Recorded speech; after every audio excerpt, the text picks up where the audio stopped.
Aimables téléspectateurs de Congo Monde Télévision, bonjour et bienvenue dans votre émission Droits et Libertés qui traite des sujets relatifs aux droits. Cette émission vous est présentée par votre serviteur, Maître Dodo Mbouyi, avocat au barreau du Haut-Katanga. À vous tous, bienvenue une autre fois. Bien-aimés, chers téléspectateurs, et vous tous qui nous suivez via différentes plateformes digitales, comme on a toujours dit, pour mieux sauter, il faut reculer un tout petit peu. Nous avions abordé la fois passée une thématique axée sur l'avocat et l'art oratoire. Nous avions dit que l'on devrait fractionner cette thématique en deux. Nous avions commencé par l'avocat et ses missions. Nous avons donné la différence entre avocat, magistrat, défenseur des droits de l'homme. Nous avons dit qu'un avocat, c'est un auxiliaire de la justice, il est indépendant, il vit des honoraires. L'avocat ne dépend de personne, il ne dépend pas de son client, ni les clients, ni qui que ce soit ne peut donner injonction à l'avocat, tandis que le magistrat est un fonctionnaire de l'État qui est payé par l'État. Quand on parle de magistrats, là-dedans, il y a aussi des juges. Les défenseurs des droits de l'homme ne peuvent pas plaider devant des cours, ces tribunaux. Ils sont là seulement pour impulser les choses. Lorsqu'ils constatent qu'il y a violation des droits de l'homme dans la société, ils vont faire pression aux institutions pour que les droits des citoyens soient respectés. Voilà un peu de manière condensée, chers téléspectateurs, ce sur quoi nous nous sommes apaisantis la fois passée. Aujourd'hui, nous allons terminer cette thématique. Cette fois-ci, nous allons devoir parler de l'art oratoire. D'entrée de jeu, il faut savoir que cette sous-thématique ou ces sous-thèmes concernent tout le monde, parce que l'art oratoire est utilisé par tout le monde. Par tout le monde, ça concerne tous les sujets des droits. Ça ne concerne pas seulement les avocats. Mais ici, nous allons devoir circoncire cette thématique dans le cadre juridique parce que cette émission est consacrée au droit. Alors, nous allons fragmenter ces sous-thèmes, l'art oratoire, en quatre parties. Premièrement, nous parlerons de la rhétorique et ses trois éléments. La deuxième partie, c'est la rhétorique et ses temps. La rhétorique a ses temps. Nous allons les analyser. Nous parlerons de la repartition rhétorique et finalement, nous parlerons de l'action. Commençons par le commencement, chers téléspectateurs de Congo Monde. Nous allons parler de la rhétorique et ses éléments. Lorsqu'on parle de la rhétorique, Aristote épingle trois éléments. Nous avons ce qu'on appelle les légos, le pathos et les... voilà, j'étais en train de dire, nous avons l'éthos, le pathos et le légos. Alors, ces éléments signifient quoi? Ces notions signifient quoi? L'éthos, c'est la dimension de l'orateur. L'orateur, quand il aborde une matière, il doit être élevé. Il ne doit pas se mettre au pied d'égalité avec tout le monde. Quand l'avocat est dans la salle d'audience, devant le juge, il doit être au-dessus de la mêlée, permettez-moi l'expression. Pourquoi au-dessus de la mêlée? C'est pour chercher à convaincre, c'est pour enlever la frousse. Vous savez, quand on se dit que l'on a maîtrisé la matière, lorsque la matière a été maîtrisée par l'avocat, l'avocat parle avec aisance. Il parle sans peur d'être contredit. Ça, c'est ce que l'on entend par l'éthos, le pathos. On tient compte ici de l'auditoire. Quand vous êtes l'avocat dans la salle d'audience, ou quiconque qui se retrouve devant un public quelconque, il faut tenir compte de ceux qui vous écoutent. Vous tenez compte de l'auditoire. Vous n'allez pas employer des terminologies qui ne sont pas maîtrisées par l'auditoire. Vous êtes dans un marché, utilisez des terminologies qui sont comprises par les gens du marché. Vous vous adressez, c'est pas moi, aux membres de partis politiques, utilisez, employez des terminologies qui sont maîtrisées par ce membre de parti politique. Avocat, vous êtes avocat dans la salle d'audience devant le prétoire. Il y a le jargon, chaque domaine a son jargon. C'est vrai, le droit ne crée pas son propre français, néanmoins, il prend le français courant, mais lui donne une certaine connotation. Donc, on reconnaît chaque domaine par son jargon. Donc, il faut tenir compte de l'auditoire. Le troisième élément dans cette première partie, c'est qu'on appelle le légos, le message que l'on veut transmettre. Le message doit être clair. Dans des mots simples. Vous voulez transmettre un message, vous êtes devant la barre, vous vous adressez au juge. C'est comme ça que on reconnaît chaque cabinet par ces terminologies. Vous êtes devant la barre, il y a la fragmentation. Vous commencez par l'introduction, vous passez par le développement jusqu'à ce que vous allez atterrir. Il faut que le message soit compris. Le message doit être limpide. C'est pas seulement dans des salles d'audience. Vous pouvez être pasteur, vous vous adressez à vos fidèles. Il y a deux méthodes à utiliser pour que vous soyez debout, pour que vous ne puissiez pas frousser. Il y a ce qu'on appelle dominer le public. Dominer le public, ce n'est pas dans le sens de marcher sur le public, mais c'est pour être à l'aise quand on parle.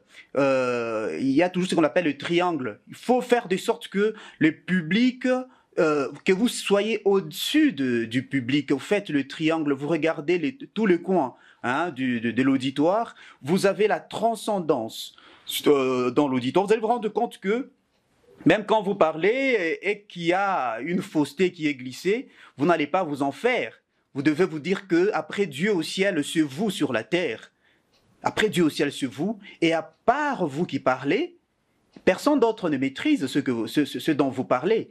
Et c'est comme ça que vous allez parler sans frousse, vous allez parler sans pour autant vous faire beaucoup de problèmes. La deuxième partie de ce sous-thème, c'est ce qu'on appelle la rhétorique et ses temps. La rhétorique, mesdames et messieurs, chers téléspectateurs, a ses temps. Le premier temps, c'est ce qu'on appelle l'invention.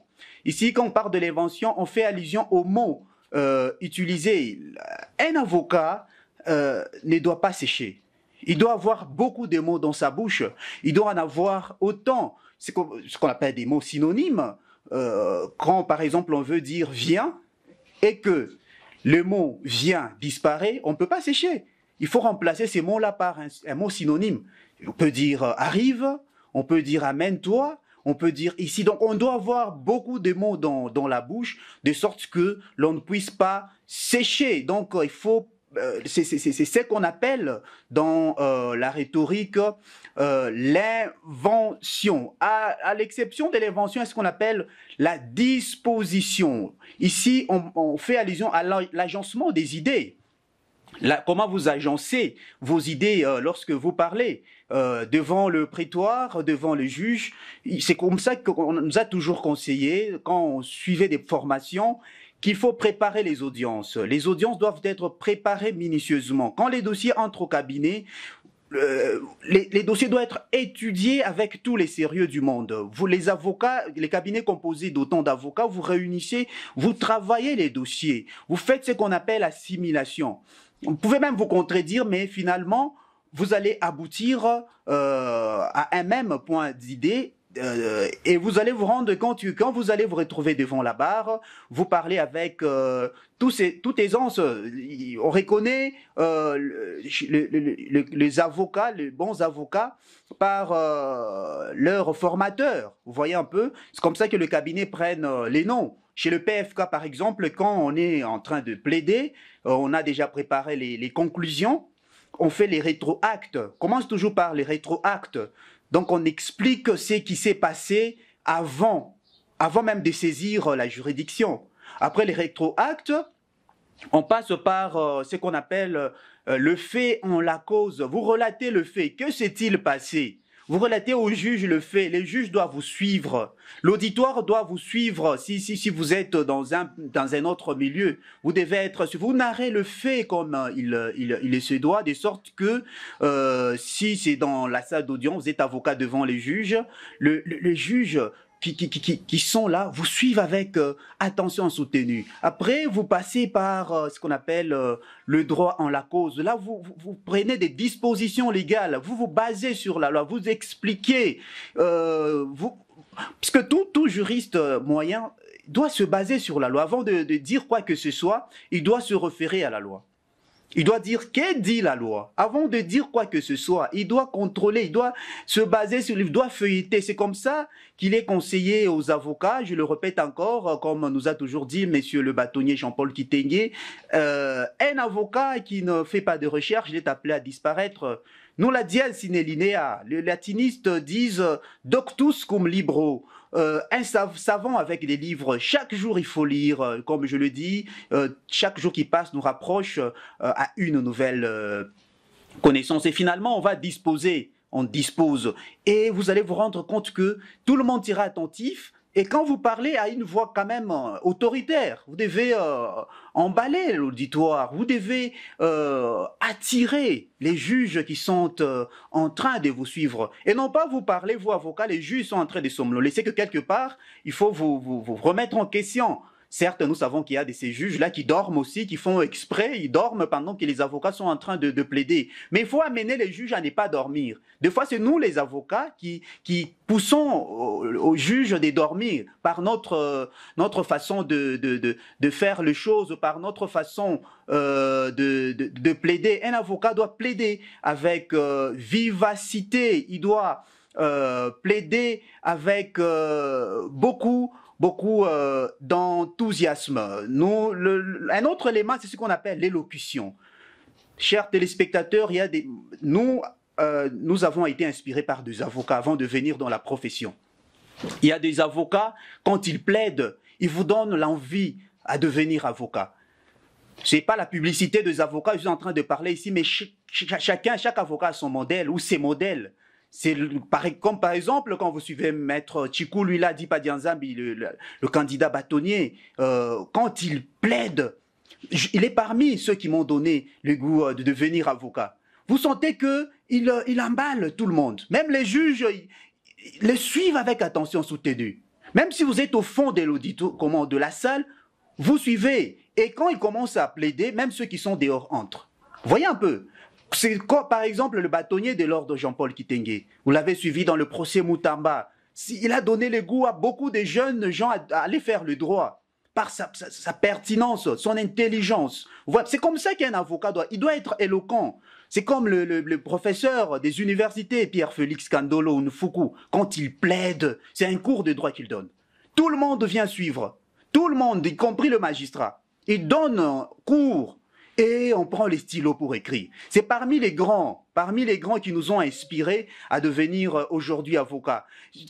Les exemples sont autant. Le maître Francis, le secrétaire de l'ordre, quand il plaide, vous sentez la pertinence. Il y a autant d'exemples comme ça à donner que si nous étalons là-dessus, nous risquerons de ne pas terminer cette émission. Il y a ce qu'on appelle la disposition rhétorique, l'exorgue.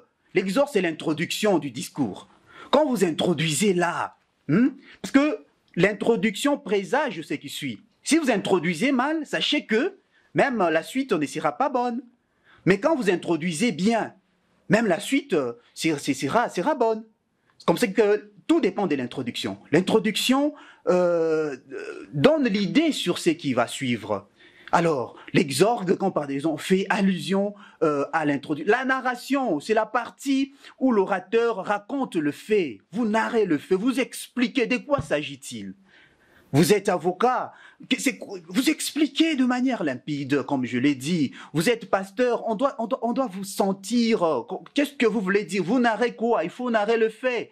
Vous êtes journaliste, comme je dis. Cette thématique ne concerne pas seulement les avocats, mais il concerne tout le monde. Il y a la division sur la repartition du discours. Un discours doit être reparti. Quand vous êtes dites, voilà, l'introduction, voilà, je vais introduire, je vais développer, voilà, je vais... Vous devez repartir votre discours. Voilà, mesdames et messieurs, chers téléspectateurs de Congo Monde, cette émission est vraiment importante, il faut la suivre et quand vous la suivez, vous connaissez beaucoup de choses et on ne va pas vous mentir, on ne va pas vous tromper comme je l'ai toujours dit, vous n'êtes pas obligé d'aller à la faculté de droit pour apprendre certaines notions de droit, il suffit tout simplement de rester branché à cette chaîne Congo Monde